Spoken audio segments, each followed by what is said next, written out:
Hey there, Power Rangers and Sentai fans. This is Wesatron. Today we're going to be taking a look at Bandai's SH Figuarts Kyoryu Sentai Zyuranger Tyranno Ranger, or as it's known in the US, the Red Ranger from Mighty Morphin Power Rangers. That is the series that I'm familiar with. I haven't seen Zyuranger, so for me, this is Jason from Mighty Morphin. So, pretty cool figure. Pretty much exact same box style as the Green Ranger that we already looked at before. Simple window box. Down here to the side, Tyranno Ranger, good shot of the figure here. You can see all the accessories. Backside, pretty much just got shots of the figure, and then all the accessories down here, short the hands. And that's pretty much it. Standard window box from Japan. Let's get him out, see what he's like. So here's Red Ranger, or Tyranno Ranger, or Jason, whatever you want to call it, outside of packaging. And I've got him in just a basic, like kind of punching pose. But before we get to that, we'll go through the accessories very quickly. We do have the same swap out parts that came with the Green Ranger, except now they are designed for the Red Ranger. You can see they actually did put in the little gold coin for the Tyrannosaurus Rex there. Very cool. These are just the swap out parts. You can reenact the scenes from Akiba Ranger. A little more light on there. So very cool that they added those, and we showed on the Green Ranger episode how to pop those out, so very simple to do, just pop waist, pop head, very easy. This excellently detailed power sword, as I know it.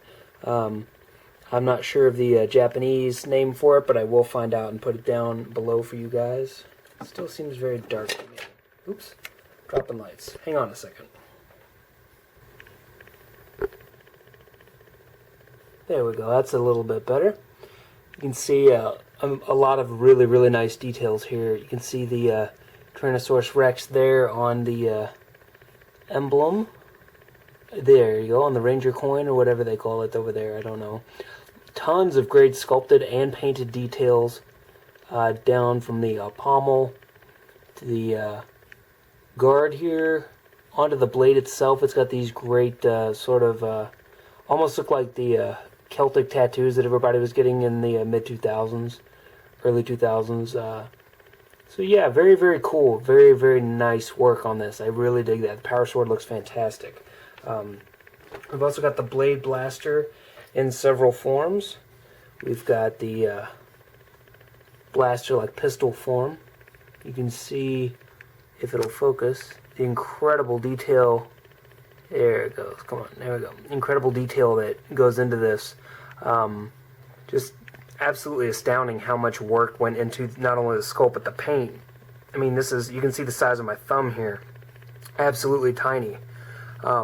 It actually, to me, seems a little bit too small for the scale, but it might just be because I'm so used to seeing it on the Bandai figures as being way too large. But we've got the blade form of the Blade Blaster. Very cool. Again, insane detail, insane painted details. So very cool. And then the version that stores in his holster on his side. Very cool. And that does fit the holster just fine. We've got the version of the Blade Blaster that's got the this thing. I don't actually remember this from Mighty Morphin either, so I will look up and find out exactly what that is, but I'm not sure. But this is the version of the Blade Blaster with it on, and this is the version without the Blade Blaster.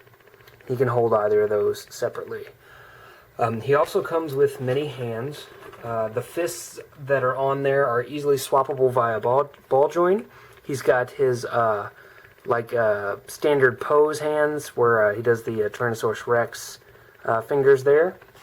And this is kind of a little infuriating for me. I don't understand the purpose of this, because in the instructions it gives no kind of detail on what is what, but they gave 3 different grasping hands that are just slightly more open than the next, which seems just really wasteful and dumb to me. I don't understand that. I care if he grabs it exactly perfectly.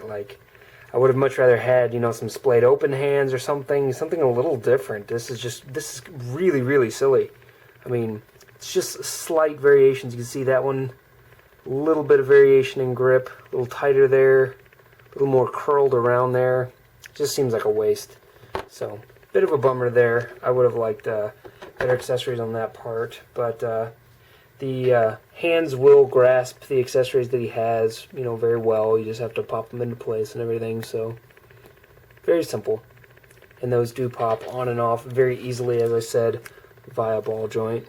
Just pop off, pop on, you're all set. Very, very cool too. And as I said, this version of the pistol will fit down in his holster without any problems.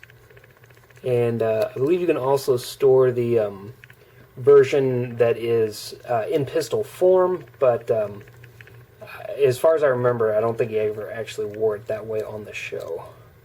Let's stick in there for a second. So, as far as the figure itself, there are a lot of accessories, so sorry if that took a while. This is pretty much a repaint of the Green Ranger or Dragon Ranger that we looked at before, with just a few detail differences. The main one, of course, being the head. They did a really, really nice job on the head, if I can get it to focus. There we go. Nice glossy paint there. Nice detail work on the teeth in the head. The line work is fantastic. Everything is very nicely painted. No slop or anything. I love the difference between the glossy look of the helmet and the flat of the costume. Replicates the classic look very well. We've got the again the Tyrannosaurus on the belt. Everything is just perfectly done. I have no complaints as far as the sculpt goes. This figure is fantastic. Articulation, pretty much the exact same as the Green Ranger as well. We've got the Figuarts style joint in the head, which is basically a like a swivel hinge swivel kind of at the base of the neck, and then a ball at the at the base of the skull, and then a ball at the base of the neck. So we get very, very nice range of motion there. Side to side is great. I mean, just absolutely fantastic. There's nothing you could possibly want more out of the neck. We've got a ball joint inside here, swivel hinge joint here.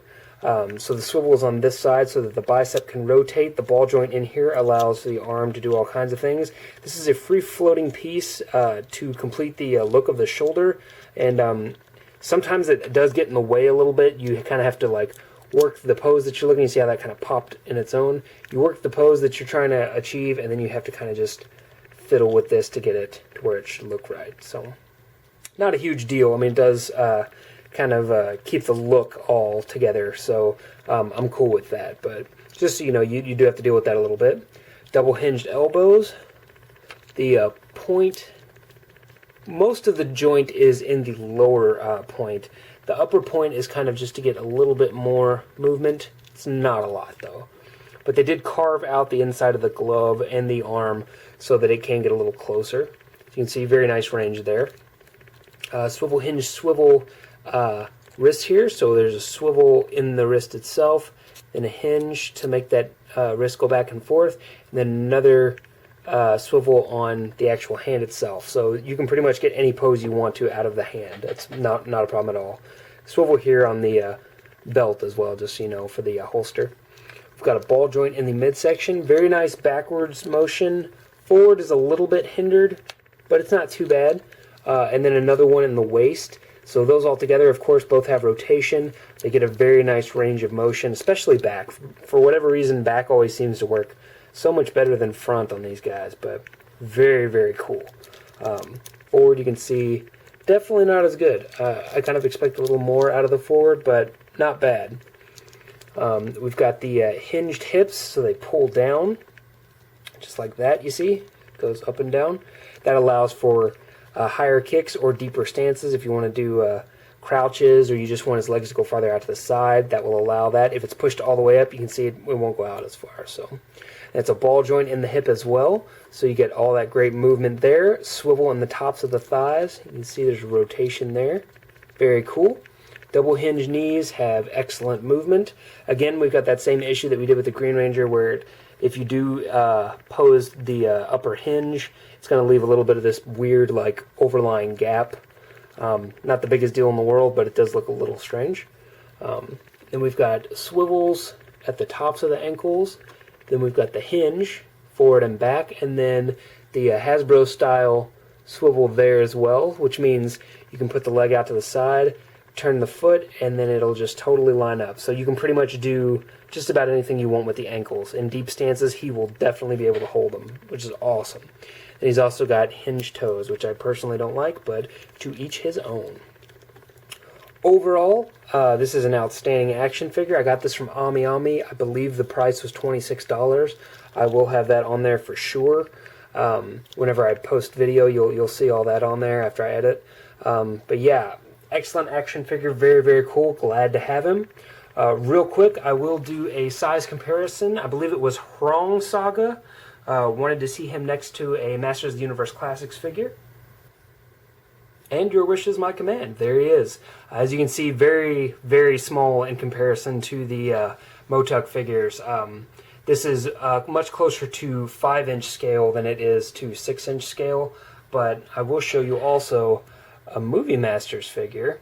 You can see he's actually very close to that, so it depends on sort of which figure you've got it next to. Classic 6-inch, if we're going like traditional 6-inch, this is closer, so kind of 6-inch, kind of 5.5-inch scale. Officially non-scale as far as I understand it, but hey, that's where we're at. So yeah, that's it, guys. If you have any questions or comments about this figure, I'd be glad to answer them for you, anything I can help you with. I did gloss over a lot of things, but that was because we had already covered most of those things in the Green Ranger review. So if you have any other questions that you feel like I didn't answer, you can also check that review there. Thanks to subscribers. Thanks to everybody for stopping by. I really appreciate it. Any questions, as always, in the box below. Thanks, guys, and I'll talk to you later. Bye.